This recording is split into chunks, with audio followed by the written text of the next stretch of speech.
Hourglass by Sarah Chastain. Narrated by Sarah Chastain. Chapter 1, Mutiny.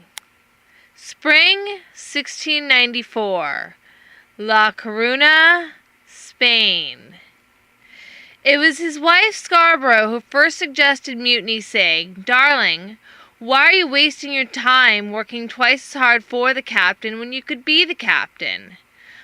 Said Benjamin. "What do you have in mind, my dear?" "Mutiny," said Scarborough.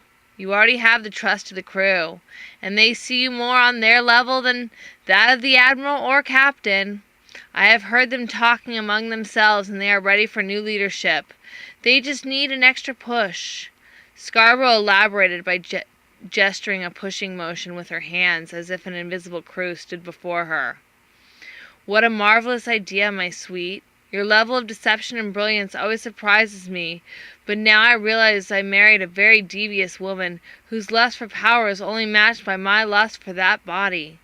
Benjamin kissed her hard on the lips and petted the top of her head in approval. It had been 8 whole months, and the men had seen no pay for their labors aboard the 46-gun privateer Charles II, captained by Charles Gibson.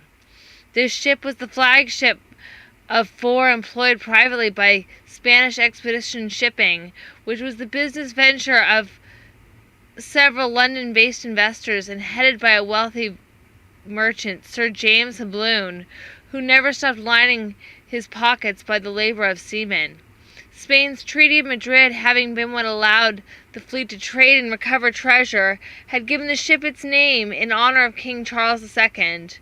But all that would soon change when a new leader emerged as a voice of the people.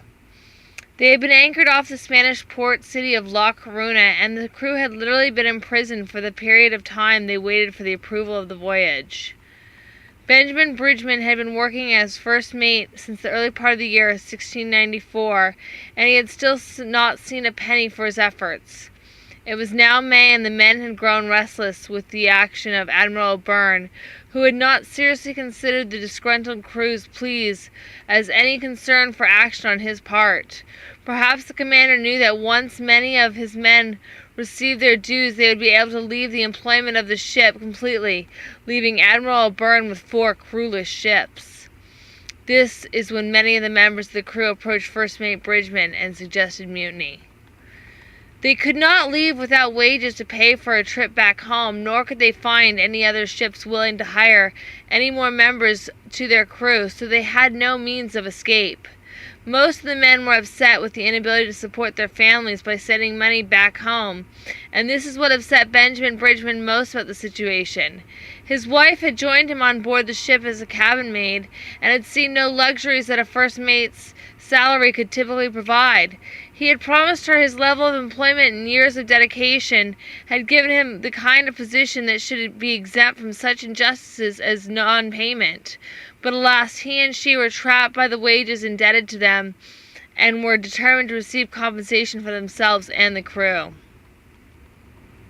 First Mate Bridgman investigated the rumor presented by Scarborough that the crew was not happy, and as predicted, many of the men had serious fear that they had been sold into a new form of slavery under the Spanish king, and many believed that the action of mutiny was not only necessary but also patriotic. More than 25 men joined the first mate in his plan to overtake Charles II, and they only had to wait for an opportunity to present itself. It was about a week later when the night for action was finally upon the rebellious crew. Having given a final demand to be paid and still being rejected, they restlessly waited for just the right moment to strike. Scarborough, being involved in many kitchen activities, had purposely given Captain Gibson soup that had been coughed into by a few of the sickest men in the infirmary. This made the captain very ill, and he soon became bedridden due to his weakened condition. A few days later, while the captain grew more and more sick, Admiral O'Byrne was scheduled to sleep ashore, meaning no one in higher rank than Benjamin aboard the Charles II was strong enough to stop him. About 9 at night, the 25 men led by Benjamin stormed the Charles II, taking it by siege. As the word had spread to the other ship in the fleet, the James, many men from it pulled up in a longboat and asked the spy on the Charles II, "Is the drunken boatswain on board?" which was the password to join the mutiny. "My men are deserting me," called Captain Humphreys off the ship the James to the first mate Bridgman of the Charles II, who laughed and replied, "I know that perfectly well." Captain Humphreys then told the few men who remained loyal to the James to fire on the Charles II, and with a kaboom the cannon exploded, giving the Spanish night watch its first alert to the current situation. Benjamin Bridgman then called to his rebel soldiers, "Ready the sails! We need to reach the open sea!" As he took hold of the wheel and turned it violently, the men worked quickly and faster than they had ever known possible, and were able to quickly vanish in the night and off into safety. Once they had traveled far enough into the ocean, Benjamin Bridgman, as he was known to the crew, called all those who had not participated in the mutiny to the top of the deck, where they were quickly surrounded by the newly ordained and somewhat hostile crew of the Charles II. "What should we do, Benjamin? Kill 'em all, right?" said one of the rebels. Benjamin, startled by the mention of him as leader, replied, "No, anyone who does not wish to join us can go ashore in a rowboat. We don't need to spill the blood of the same men we once slaved next to." First Mate Bridgman then asked the whereabouts of Captain Gibson, who was soon dragged from his bed, tied and bound with rope, to be presented in front of the mutinous crowd. "What say you, Captain Gibson? Will you join us in our cause? I offer you a reasonable rank of, say ye, second mate, if you decide to stay aboard our new ship." And the entire crew chuckled at the embarrassing reduction in rank offered at the imprisoned Gibson.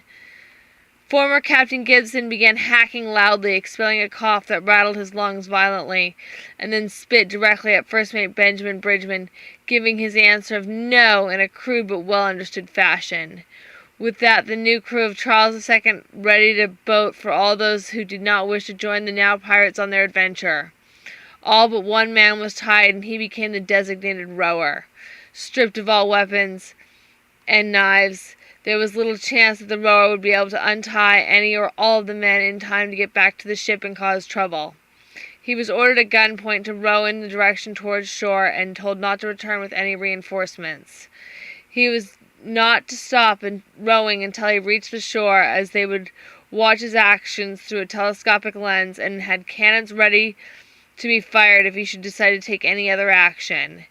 It was not long before the boat and the ship had put enough distance between them that the crew could relax a little and chart a course for their next destination. Benjamin Bridgman called a meeting at the top of the deck, and as he steered the vessel into the winds, he called down to his crew, as the newest pirate captain, to be in charge of his own ship. "Aye, mateys, there are a few matters of business to discuss," he growled over the breeze that blew subtly past his face, blowing his scarf behind him, trailing out like the tail of a kite. "First of all, the Charles here needs a new name, and I happen to have one in mind for now. The Fancy, for she is a fancy ship, and will be even fancier when I get done with her." The crew all called it with various guttural sounds, somewhat resembling "arg" or "aye," and all nodded their heads in approval. "The second order of business is where we are going to a land of pirates so fierce they cannot be trusted by even their mothers. So we must stay strong and stick together in order to roam among those who are the most miserable scoundrels on the 7 seas. Again the crew muttered and nodded in reply to the new pirate captain's orders.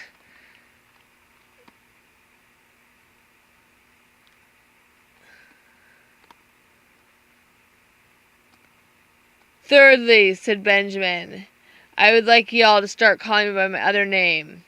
Henry Avery. Gone are the days of Long Ben, your first mate. I now officiously want to be called by what my mother originally dubbed me, as she would be so proud at this moment."